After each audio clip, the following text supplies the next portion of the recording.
الحمد لله رب العالمين والصلاة والسلام على خاتم الأنبياء والمرسلين قائد الغر المحجلين إمام الأنبياء وسيد المرسلين ورحمة الله للعالمين سيدنا محمد وعلى آله وصحبه أجمعين وخلفاء الراشدين المهديين وعلى جميع الصحابة والتابعين ومن تبعهم بإحسان إلى يوم الدين. أعوذ بالله من الشيطان الرجيم. فقل هل لك إلى أن تزكى وأهديك إلى ربك فتخشى. سبحانك لا علم لنا إلا ما علمتنا إنك أنت العليم الحكيم.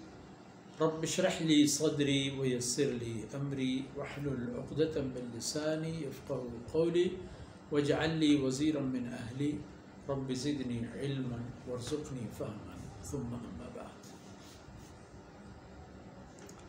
گرامی قدر بھائیوں بہنوں اور بچوں، محمد رسول اللہ صلی اللہ علیہ وسلم کی بعثت پوری انسانیت کے لیے ہے،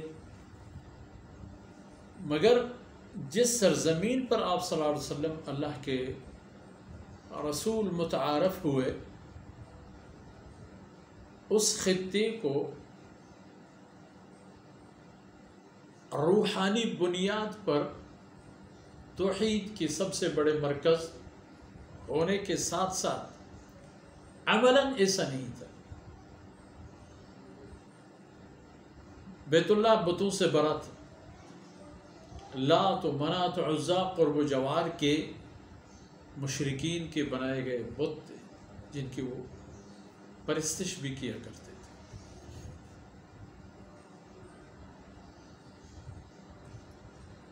اہل مکہ کے لیے عبرت کا مقام تھا، لیکن انہوں نے عبرت حاصل نہیں کی تو انجام بھی ان کا وہی ہوا جو ابھی میں عرض کروں گا۔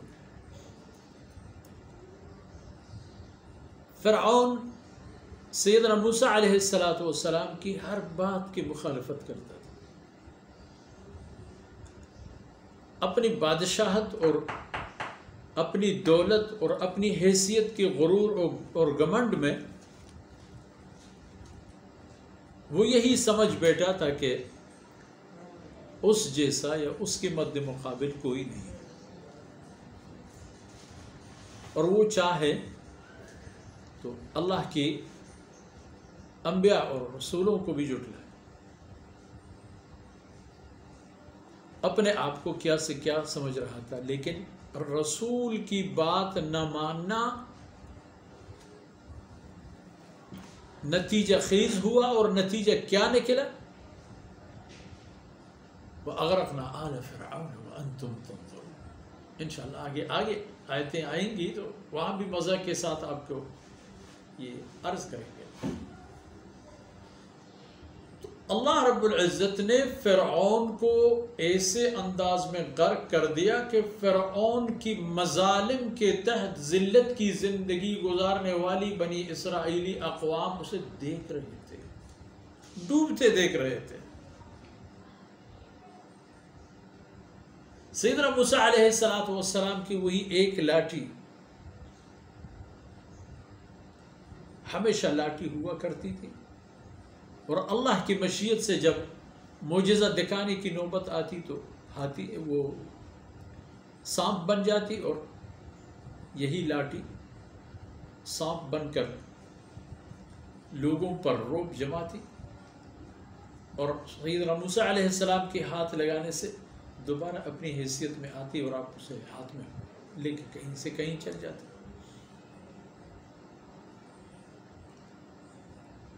تو موسیٰ علیہ السلام کو نہ ماننا اتنی بڑی طاقت کو کس تباہی میں مبتلا ہونے کا سبب بنا، تو قریش مکہ ان کے مقابلے میں کیا ہے؟ نہ تو ان کے پاس اتنی جانی قوت ہے، نہ اتنی مالی قوت ہے، اور نہ اتنے انہیں ٹیکنالوجی پر دسترس حاصل ہے۔ تو اس لیے فرمایا کہ فرعون کے پاس جاؤ، فَقُلْ هَلْ لَكَ إِلَىٰ أَن تَزَكَّىٰ وَأَهْدِيَكَ إِلَىٰ رَبِّكَ فَتَخْشَىٰ، میں اللہ کی طرف تمہاری رہنمائی کروں گا،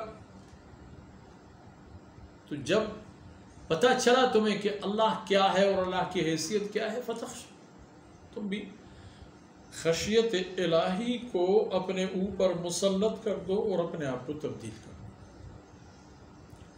بتوں کی پرستش اور شرک سے لے کر حقوق العباد کے انواع و اقسام کی تباہی پھیلانے کی عادتیں چھوڑ کر اپنی جان سے، اپنے مال سے، اپنے وقت سے اللہ کی رضا جوئی کی تلاش کرتے ہوئے رہے۔ آسان کام، جن چیزوں سے منع فرمایا دور رہو، جن چیزوں کا حکم دیا قریب جاؤ، تو بات بنے گی۔ تو یہاں فرمایا اذهب الى فرعون انه طغى، وہ تو طغیانی کر چکا ہے، سارے حد اور حدود توڑ چکا ہے۔ فقل هل لك الى ان تزكى واهديك الى ربك فتخشى، تمہیں اللہ کی طرف رہنمائی کروں گا، اور حق یہ ہے کہ تو بھی خوف خدا کو اپنی شیوہ بنا لو۔ اہل مکہ کے لیے عبرت کی بات ہے۔ اور ورقہ بن نوفل رضی اللہ عنہ نے جب پہلی بار آپ صلی اللہ علیہ وسلم کی سرگزشت سنی تو انہوں نے بھی یہی عرض کیا کہ جس کو آپ نے غار حرا میں دیکھا ہے او محمد صلی اللہ علیہ وسلم، یہ وہی رازدان ہے جس کو اللہ نے موسیٰ علیہ السلام پر نازل فرمایا تھا۔ تو یہ ہے میرے بھائیوں کہ اللہ کی طاقت، مخلوق کی طاقت، کوئی موازنہ ممکن نہیں ہے۔ اللہ رب العزت ان اقوام کو جو کہتے تھے کہ مکی اور مچر اور فلان کی مثالیں کیوں ہیں، اللہ نے اس سے بھی حقیر اور ملول چیز سے ان کا ٹکراؤ کرا دیا۔ اس زمانے کے انسانوں کے لیے کورونا سے بڑھ کر عبرت والی اور کیا چیز درکار ہے نا اس پہ۔ تو اللہ رب العزت کی ذات ہی انسان کی دنیا اور آخرت کی ہر مشکل کے لیے کافی ہے۔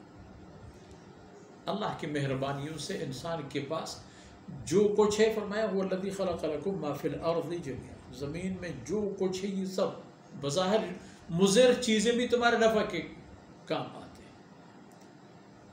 کیڑے مکوڑے بھی، ان کی بھی ایک ڈیوٹی ہے، ایک خدمت ہے۔ چاند اور سورج کی بھی ایک خدمت ہے، رات کی تاریکی کی بھی ایک خدمت ہے، دن کی روشنائی اور اجالاپن میں بھی ایک آپ کے لیے اسباب راحت ہے۔ تو مطلب یہ ہے کہ اللہ کی بندگی جو در حقیقت مقصد زندگی ہے بنی نوع انسان کا، وہی سبب بن جاتی ہے دنیا اور آخرت کی سعادت اور سربلندی کا۔ آج اتنا ہی کافی ہے۔ اللہ رب العزت کی رحمتوں سے قبولیت اور عافیت کی دعا مانگیے، اور اللہ رب العزت ہم سب سے راضی ہو جائے، اور یہ لمحات ہماری نیکیوں میں اور ہمارے والدین اور ہمارے اولاد، ہمارے اساتذہ کرام سب کی نیکیوں میں اللہ تعالیٰ ان کو شامل فرمائے۔ وصلی اللہ علی نبینا محمد وعلی آلہ وصحبہ اجمعین۔